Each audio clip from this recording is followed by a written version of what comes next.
I walked away from the job I loved because my best work was stolen in front of everyone, and no one cared. When I look back now, I realize the beginning of the end wasn't dramatic. It was subtle, wrapped in the kind of day-to-day routine that makes you think nothing could ever collapse. I worked for a mid-sized tech company in Denver. Not a startup in a garage, but not a soulless Fortune 500 either. Just big enough to have departments, small enough that everyone knew each other's coffee orders. I'd been there for 5 years, steadily climbing. Not flashy, not political, just consistent. The kind of employee managers said was reliable. And then came the project. It was the kind of assignment people built careers on. A massive software rollout for one of our biggest clients. If it went well, it meant promotions, visibility, maybe even bonuses fat enough to change the year. I was tapped as lead analyst, which meant late nights, endless spreadsheets, strategy sessions that bled into weekends. But I didn't mind.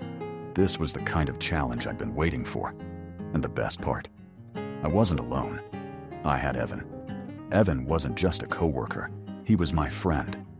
We'd started at the company within months of each other, bonded over bad cafeteria food and mutual hatred of Monday stand-ups. We'd gone to happy hours, met each other's partners, even watched football on Sundays. When I found out he'd be my second in command on the project, I was relieved. Trusted coworkers are rare in corporate America, and I thought I had one. He was smart, charismatic, and knew how to talk to management in ways I didn't. Where I was methodical, detail-oriented, Evan was smooth, persuasive, a natural at making presentations shine. We complemented each other. At least, I thought we did. For weeks, it was a grind. 12-hour days, endless conference calls, mountains of documentation. We'd split the work. I handled the technical guts, data models, integrations, risk analysis. Evan handled the client-facing decks, the high-level narrative. And it worked. Meetings went well. The client seemed impressed. Our managers sang our praises. But every now and then, I noticed something. A detail I'd written, a sentence, a data point, an insight, appearing in Evan's slides without my name attached. It didn't bother me at first. We were a team. Shared credit. That's how these things went. But in hindsight, those were the first cracks. The first signs that Evan wasn't building with me. He was building over me. And that was the beginning of the betrayal. If part 1 was the honeymoon phase of the project, part 2 was when tiny hairline fractures started appearing in the foundation. The kind you only notice when the light hits at the wrong angle. It started so small that I gaslit myself out of noticing. That's the thing about subtle sabotage. It relies on your desire to be reasonable. Reasonable people forgive oversights. Reasonable people assume good intent. Reasonable people don't blow up a friendship over a missing bullet on a slide. Our first internal milestone review was a Tuesday, 4 p.m., the slot where attention spans go to die. Evan presented the deck he'd assembled from our shared folder. My models, his polish, our dance. Slide 3 had a tidy chart mapping customer cohorts to conversion events. It was one of those charts that looks obvious until you try to build it and realize it took 6 hours and a mild existential crisis. "Great work, Evan," our VP, Janet, said, nodding like a metronome. "This cohort segmentation is exactly what we've needed." Evan smiled and said, "Yeah, I thought a behavioral cut would help us anticipate churn, so I pulled this together over the weekend." I blinked. Over the weekend? I was on a Zoom with him Saturday morning while I refactored the SQL that powered that exact chart. He'd spent the weekend at Red Rocks. I opened my mouth to say something, closed it. People misspeak. He meant we, right? Surely. I told myself I was being petty. After the meeting, in the hallway, he clapped my shoulder and said, "Nice rescue on the Q&A." Rescue? I'd answered a technical question because he'd punted with a buzzword salad. But sure, rescue? 2 days later, I got an email from compliance asking for clarification on a data lineage diagram Evan provided. It was my diagram, down to the typo in transactional. He'd exported it without my initials and pasted it into a background materials packet he'd sent around. I replied, all with the corrected diagram, signed my name, and moved on. Reasonable. We had a Slack channel for the project, for Phoenix-rollout, because corporate naming conventions require mythology for courage. Evan started pinging me in DMs instead of the channel. Quick tweak to slide 8, he'd write. Don't have time to credit every source. You know how it is with exec decks. It felt like a small ask every time. Death by emojis. I told myself the group didn't need to see the sausage being made. We're a team. Teams trust. Teams don't keep score. But something shifted. He stopped copying me on emails to Janet. Little status notes went from, "We finished X," to "I got X boxed out." When I asked him to forward me a thread, he said, "Oh, didn't realize you needed that level of detail." That level of detail was literally my job. "Loop me in on client comms," I said in our 1-1. "Keep it friendly. Keep it clear." "Totally," he said, eyes flicking past me to the glass wall, where the product director was laughing with someone cooler. I'll be better about that. He was better for exactly 1 week. Our client counterpart was Priya, a sharp operations lead who could smell fluff through a firewall. She liked that I answered questions with numbers instead of metaphors. After our second joint workshop, she messaged me, "You're the only one who actually explains trade-offs." That compliment did 2 things. It made me stand a little taller, and it put a target on my back. In any game where shine accrues value, the shine becomes a commodity. A week later, Evan scheduled a strategy sync with Priya and didn't include me. I found out because the calendar invite landed in the shared project mailbox I was monitoring for risk flags. When I asked, he said, "It's just big picture. No need to bog it down with technicals. No need to bog it down with the person who knew how any of it actually worked." The notes from that meeting, which he posted after I asked twice, included 3 ideas I'd pitched in our internal stand-up the day before. A phased enablement plan, a rollback guardrail using feature flags, and a light-touch KPI stack for the first 30 days. In his notes, they arrived from we and I. My name didn't appear once. "Hey," I slacked him. "Can we be explicit about who's doing what? It helps with accountability." "Of course," he replied. "Didn't realize it mattered to you, man. We're in this together." That phrase, "didn't realize it mattered to you," went into a mental folder labeled Gaslighting Light.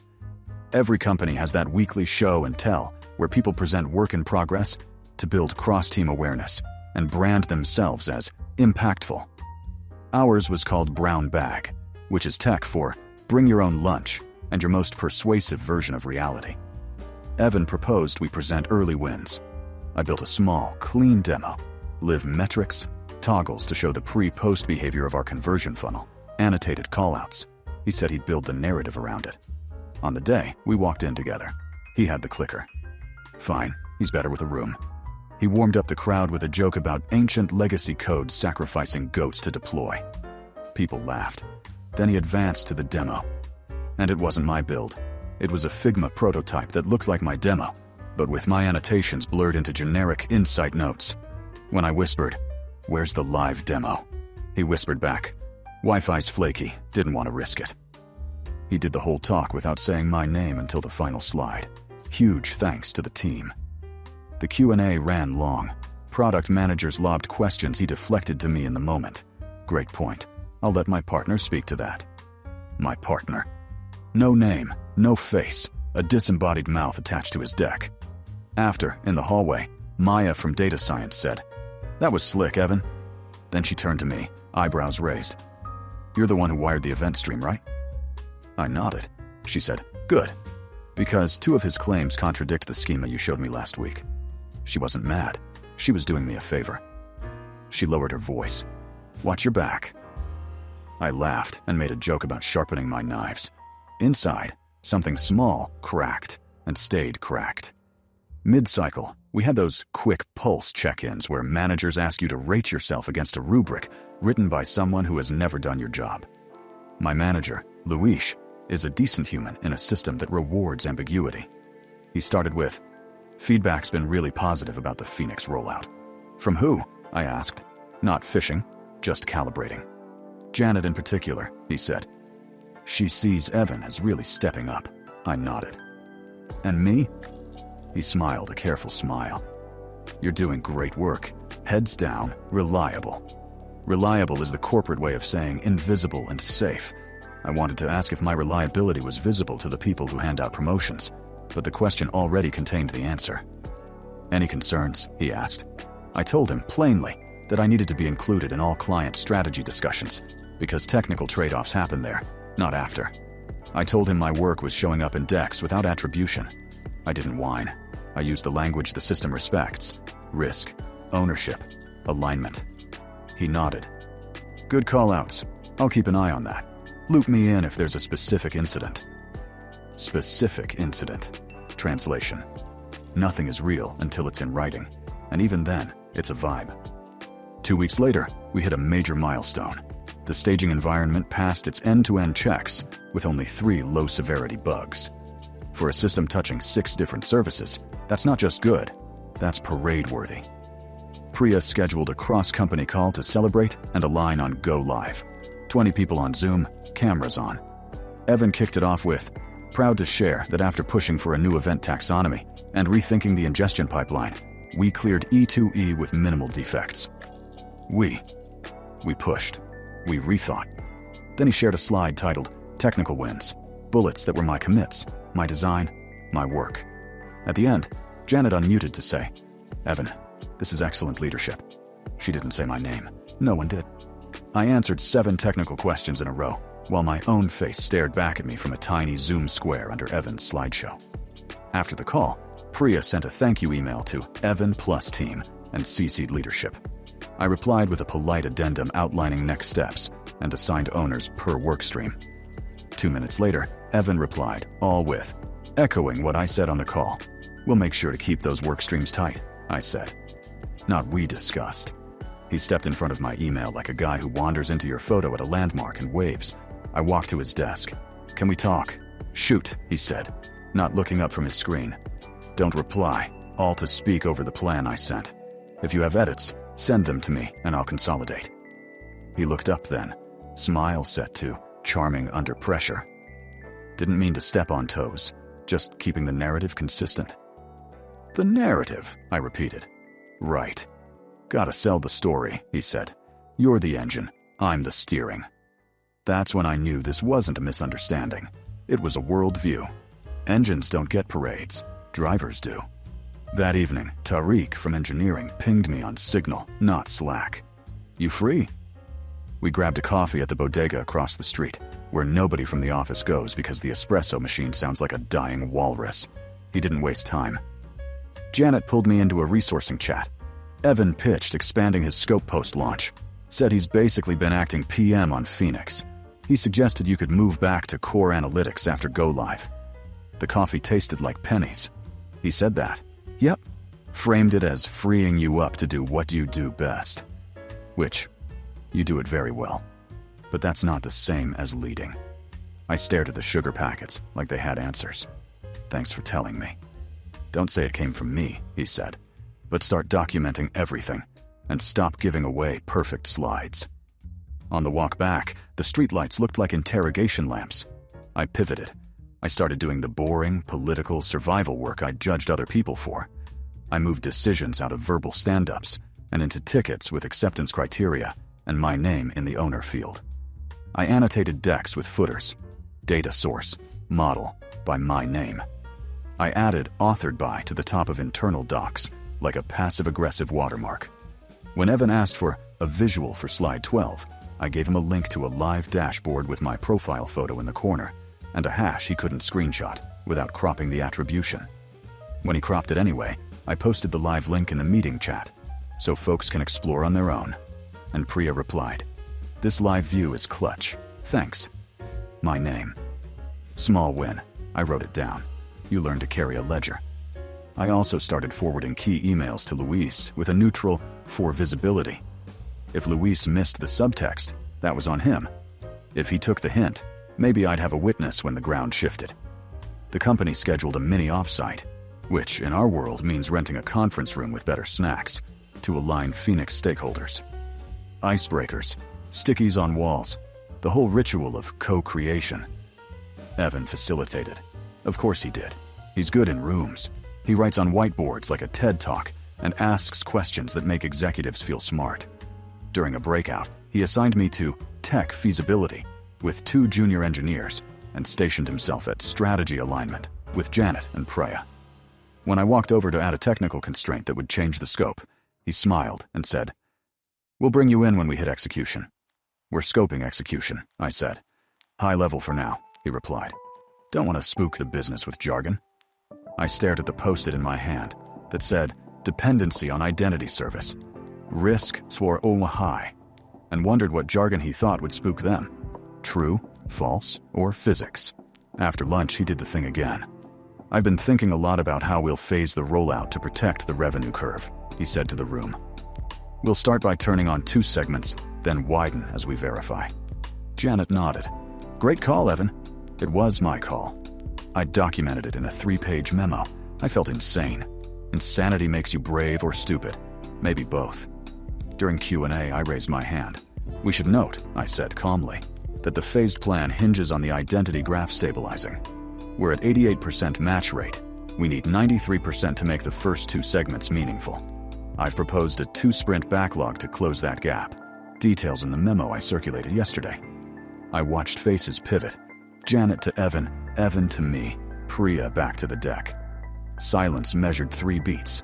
Janet said, Good catch, like she'd discovered a truffle. Priya said, Let's see the memo. Evan smiled so hard I could see his molars. Exactly, he said. That was the subtext of my point. Subtext. I swallowed the retort in my throat. After the session, Priya cornered me. Send me your memo again? I didn't see it. I forwarded it from my sent folder with the original timestamp. She replied, Got it. Thanks. Then, 2 minutes later, this is exactly the level of detail we need. I took a breath so big it felt like I'd forgotten how until then. A rumor floated back to me later that week. Evan had told someone in product that I was struggling with visibility and didn't want to be in the spotlight. It was a masterstroke because it looked like a kindness. He wasn't saying I was incapable. He was saying I was humble, which is how you sideline someone in a culture that worships extroverts. You crown them saint of the silent and keep the mic. I laughed when Jess from UX told me, not because it was funny, but because it was surgical. You have to admire craft even when it's aimed at your jugular. Do you want me to push back if I hear it again? Jess asked. Only if it's cheap, I said. I'd rather show than tell. Then show, she said. Present the next client readout. I'll back you. I asked Evan for the next readout. I'll run the deck, I said, neutral. He hesitated a hair too long. We don't want to confuse the client with a new voice, he said. The client hears my voice in every Q&A, I said. They'll survive, he laughed. You're funny when you're aggressive. I'm accurate when I'm assertive, I said. Split the deck. You do the narrative, I do the data. He looked at me for a long second, weighing whether saying no would expose whatever game he thought he was winning. Fine, he said, but don't go too deep. I went exactly as deep as the truth required. No more, no less. On the call, I walked through the model that predicted segment lift. I showed assumptions, confidence intervals, and, crucially, the caveats that could tank the plan if ignored. Priya asked 2 sharp questions. I answered both with specifics. Janet said, This gives me confidence. Evan chimed in with, Exactly what I was thinking, and tried to move us to the next slide. Priya stopped him. Hold on, she said. I want my name to send this model to my analytics lead. We'll sanity check, and then plan go live. 2 words hung in the air like confetti. My name, and send. Evan smiled, still smooth, but his eyes hardened a fraction. There it was, the first nick on the veneer. After the call, he pinged me. Nice job. Next time, keep it tighter. You lost them on slide 7. I replied. They asked for detail. They thanked me for it. He replied with a thumbs up, which is corporate for, I hate you politely. Wins make you sloppy. I let myself think we'd found equilibrium. Then, late Friday, Luis messaged, Can you swing by? He closed the door. Never a good sign. I had a check-in with Janet, he said. She's concerned about your collaboration energy. My what? Her words, he said. Palms up. She says you're creating friction with Evan. You've been territorial about credit, and that it's affecting the executive narrative. I laughed. It sounded like choking. My friction is me asking for attribution and inclusion in meetings where my decisions are being resold as someone else's. I hear you, he said, and I believed he did. But perception matters. I need you to be deft. Deft, I repeated, and stared at the ceiling so I wouldn't say something I couldn't unsay. What's the action? Document your contributions, he said. Be the adult in the room. And he winced. See if you can make it easier for Janet to see you and Evan as a united front. A united front where one person eats the other? I said, then swallowed it. Copy. I'll be deft. On my walk home, the setting sun put gold edges on every building like a bad metaphor about hope. I didn't feel hopeful. I felt weaponized by my own competence. That weekend, I rewired the way I worked. Everything lived in public spaces. Tickets, dashboards, memos with revision histories. Every deck had an author's slide up front, not buried at the end. I started sending weekly updates to Priya and our internal leadership with 3 sections. What we did, bulleted with owners. Decisions, linked to docs. Risks, what we needed from them. I didn't CC Evan. I, too, ed him. Small difference, huge effect. He couldn't reply all with a narrative over my summary, because my summary became the narrative. On Monday, he walked to my desk and leaned on the divider like a sitcom neighbor. Weekly updates now? Yes, I said. Feels territorial. Feels documented, I said. You said narrative matters. He held my eyes for a beat. Cool. 2 days later, I walked past a conference room and saw Evan and Janet in a 1-1. That happens. What shouldn't happen is this. Evan gesturing at my live dashboard on the screen and saying, through the glass, the words I now lip-read in my nightmares. And this is where I've been pushing the team to tighten our confidence bounds. Pushing. The team. My model. I stood there, hand on the door handle, then let go. You pick your battles. You pick your battlefield. Bursting in would make me look unhinged. Better to let the record reflect what the record could reflect. I walked back to my desk and opened a new doc. Phoenix, attribution log. Date stamped. Links, screenshots, email IDs, Slack permalinks. Not because I planned to sue anyone. Because when gaslighting goes institutional, receipts become oxygen. Part 2 ends with me doing the least romantic thing in the world. Saving proof. The betrayal hadn't detonated yet, but the fuse was hissing, and I finally stopped telling myself it was just the sound of the office, HVAC. If Part 2 was about erosion, little slides of dirt tumbling off a cliffside, Part 3 was the landslide. The moment when all the small undercuttings, all the careful framing, all the selective storytelling coalesced into one big event that detonated my career trajectory. And of course it came during the presentation. This wasn't just any check-in.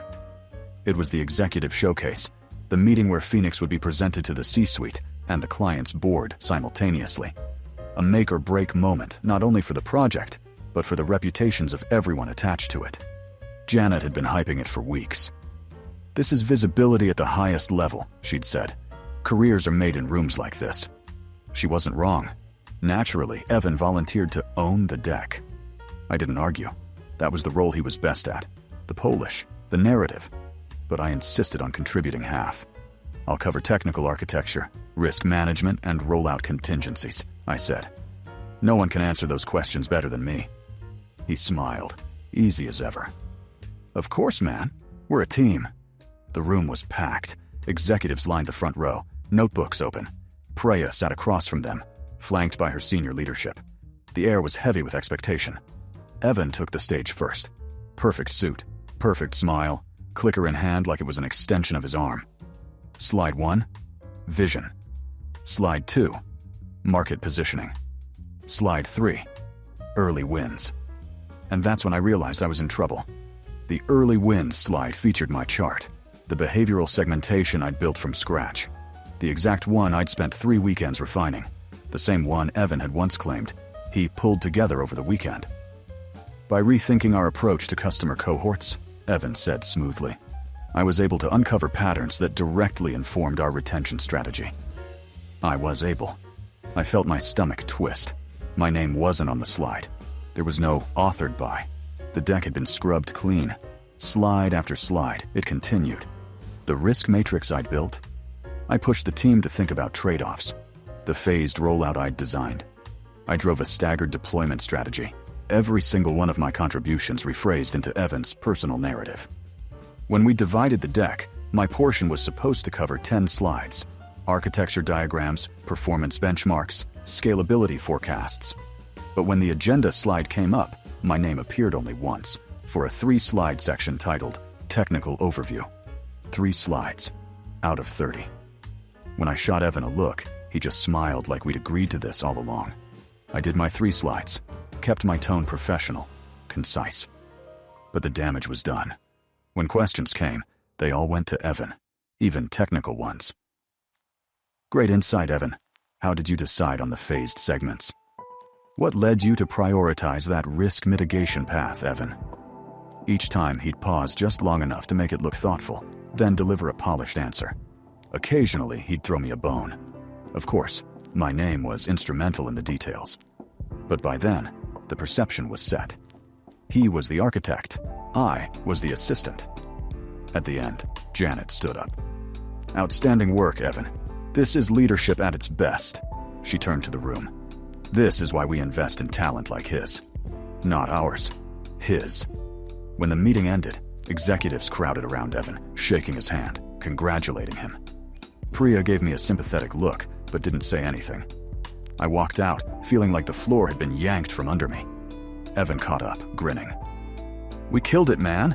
That went perfectly. I stared at him. You erased me from my own work. He tilted his head, all faux innocence. Don't be dramatic. It's a team effort, you know that. Teams don't erase names, I said. Teams don't keep score, he shot back, voice low, eyes hard. Then the smile snapped back in place. Come on, grab a beer with me. We earned it. That night, Luis called me. Great job today, he said. Janet was really impressed. Janet was impressed with Evan, I corrected. Well, Luis hesitated. He did step up. But I know you were behind a lot of it. Then why didn't anyone else? I asked. He sighed. Look, you know how this works. Perception is reality. Evan's visible. You're reliable. Both matter. It was the same word again. Reliable. Translation. Invisible. Replaceable. Forgotten. That night, I couldn't sleep. I replayed the presentation in my head over and over, hearing Evan's voice steal my sentences, my logic, my proof. And then I realized something terrifying. It had worked. To Janet, to the executives, to the client. Evan was the project. I was just the mechanic under the hood. I'd been erased in real time, and no one noticed. If Part 3 was the betrayal crystallized in one meeting, Part 4 was the slow-motion aftermath. The weeks and months where the consequences spread like cracks through glass. I thought the worst part was watching Evan steal credit in real time. I was wrong. The worst part was realizing how quickly the narrative cemented after that meeting. Within days, Evan was invited to meetings I wasn't even CC'd on. Strategy sessions with Janet, coffee catch-ups with the C-suite, informal mentoring chats, where he was positioned as the golden child who had delivered Phoenix. He leaned into it effortlessly. He started dropping phrases like, my project, the framework I developed, when I led the team through X, and people ate it up. Because that's the thing about corporate environments. Nobody has time to verify who actually did what. They go with the story that's been told the loudest and cleanest. And Evan was nothing if not loud and clean. Meanwhile, my own reputation quietly eroded. Luis pulled me aside after a leadership sync. Janet's feedback is that you're not showing enough executive presence. She says, Evan carries the room. You disappear into details. I clenched my jaw. I disappear because I'm not in the room half the time. Luis sighed. I'm just telling you what I'm hearing. And what he was hearing became reality. Suddenly, I was being described as solid but tactical, great at execution but not strategic. Words that sound like compliments until you realize they're coffin nails on your career. At first, my work friends rallied. Tariq from engineering told me, everyone knows you built a backbone, don't sweat it. Jess from UX said, it's obvious who the brain is. But then, slowly, the tone shifted. People started hedging their support. Yeah, Evan's good with execs, but you're the technical anchor. As if we were two sides of the same coin, equally credited, instead of one being the driver, and the other, the invisible engine. Some stopped mentioning me at all. It was easier to align with the rising star than defend the one being cast in shadow. Even Priya, who once praised my clarity, began addressing most of her emails to Evan. I was still copied, still tagged when technical detail was needed, but the tone had changed. She deferred to him on strategy. She saw him as the leader. One night, scrolling through emails I couldn't bring myself to answer, I realized Evan had become the face of my work to the client too. It didn't matter that he couldn't run a SQL query if his life depended on it. It mattered that he had the narrative. The final nail came during my mid-year performance review. Luis sat across from me, expression careful. "Look, you're exceeding expectations technically. No one doubts your skill. But," he paused. "Leadership sees Evan as the driver of Phoenix. They see you as a strong contributor, but not the face." I stared at him. "So I do the work. He takes the credit. And you tell me I'm not visible enough?" Luis spread his hands, helpless. "It's perception. And perception drives promotion." I laughed, bitter and sharp. "So I should have spent less time building the damn thing and more time polishing slides." "Don't say that," Luis warned. "You sound resentful." "Because I am resentful," I snapped. That went into my performance file, I'm sure. 3 weeks later, it was announced in all hands. Evan had been promoted to senior manager. "His leadership on Phoenix was exemplary," Janet said, smiling like she'd handcrafted him herself. "He's a model of initiative and ownership." People clapped. I clapped too, because not clapping would have been noticed. My hands stung. That night, I sat at my desk long after everyone left, staring at the glowing screensaver. I thought about all the nights I'd spent working past midnight, all the weekends I'd sacrificed, all the credit siphoned off into Evan's smile. And I realized I couldn't stay. Not here. Not with him above me. Janet blind to the truth. And my reputation branded as reliable but replaceable. But leaving meant admitting he'd won. And that was the hardest pill to swallow. By the time Evan's promotion email went out, I'd already begun keeping what I called the book of receipts. Screenshots, forwarded emails, Slack threads, time-stamped documents. A meticulous trail of evidence that showed, beyond any corporate spin, who had done what. I didn't want to use it. I wanted the truth to stand on its own. But in corporate warfare, the truth doesn't walk in by itself. You drag it in by the hair and drop it on the table. 2 weeks after his promotion, Evan was assigned to present Phoenix's post-launch results at a quarterly business review with both our execs and the client's board. I was told to support. That word made me nauseous. Support. As if I were an intern fetching coffee instead of the architect of the very system being flaunted. The night before, I reviewed the deck Evan had prepared. It was polished, of course. Clean graphs, tidy narrative. But several of the numbers were wrong. Cherry-picked snapshots that made the rollout look smoother than it had been. Bugs were glossed over. Risks reframed as learning opportunities. And at the bottom of every slide, prepared by Evan. Last name. That was the trigger. I didn't wait until the presentation. I cornered him the next morning in the office kitchen. Just the hum of the fridge and the drip of the coffee machine between us. "You need to fix the deck," I said. "The adoption numbers are inflated, and you erased my contributions again." He didn't look surprised. He didn't even look guilty. He just smirked. "You don't get it," he said. "It's not about who wrote the SQL or who built the model. It's about who can tell the story. That's leadership." "That's theft," I snapped. He shrugged. "Call it what you want. But look around. Who do they believe? Me or the guy who sulks about credit?" That was when I realized Evan wasn't careless. He wasn't oblivious. He was deliberate. Every omission, every phrasing, every "we" that meant me, all of it was part of a strategy, and he'd already won. I filed a complaint with HR that afternoon. Not a formal grievance. I wasn't naive enough to think HR was on my side, but a detailed account of the misattribution, with attachments from my receipts folder. The HR rep listened politely, nodded at the right times, and said, "We'll look into it." Weeks passed. Nothing happened. Then Luis pulled me into a meeting. "HR says you're creating friction," he said carefully.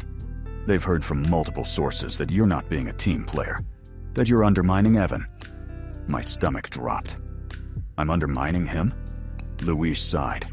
"I know how it sounds, but the perception is that you're resentful, and it's making people uncomfortable." The trap had sprung. By standing up for myself, I'd become the problem. The quarterly review came and went. Evan delivered the deck flawlessly. The client praised him. Janet praised him. Leadership praised him. I sat in the back, answering a few technical questions, when Evan lobbed them my way like scraps tossed to a dog. Afterward, in the hallway, people shook his hand. No one looked at me. That night, I opened my laptop, stared at my resignation letter draft, and realized something. Evan hadn't just stolen my work. He'd stolen my identity at this company. I was no longer the architect of Phoenix.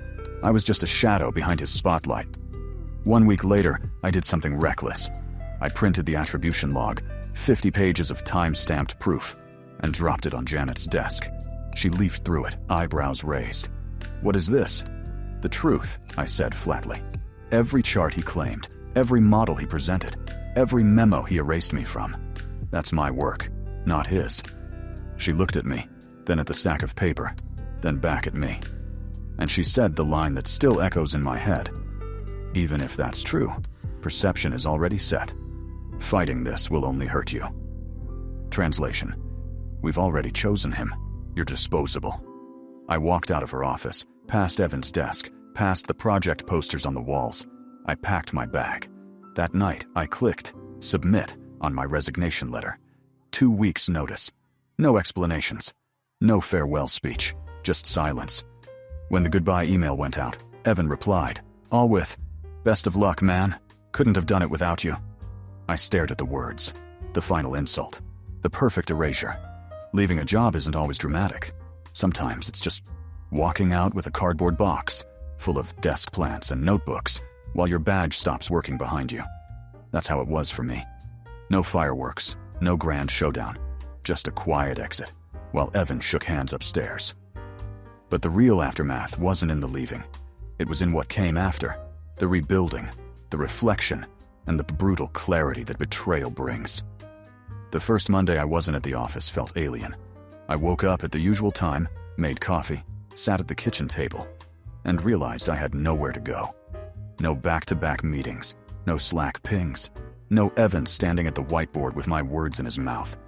The silence was disorienting at first. Then it started to feel like oxygen. Word trickled back through friends who still worked there. Evan had taken full ownership of Phoenix.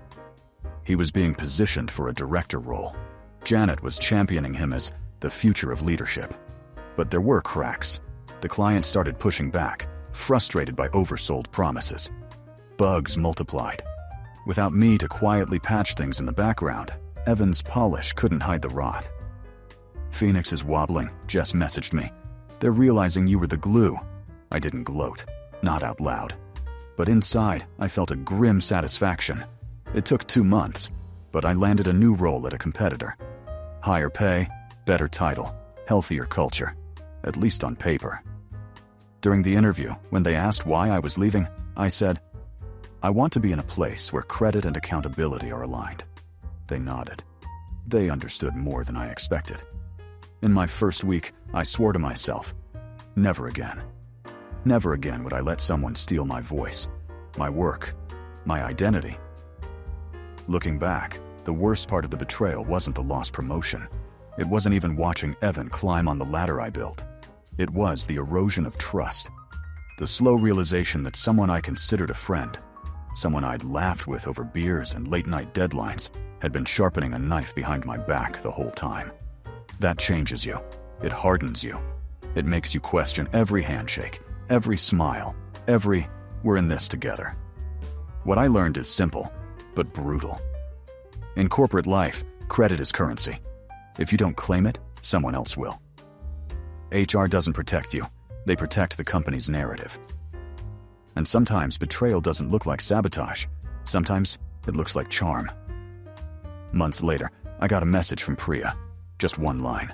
"You were right." No context. None needed.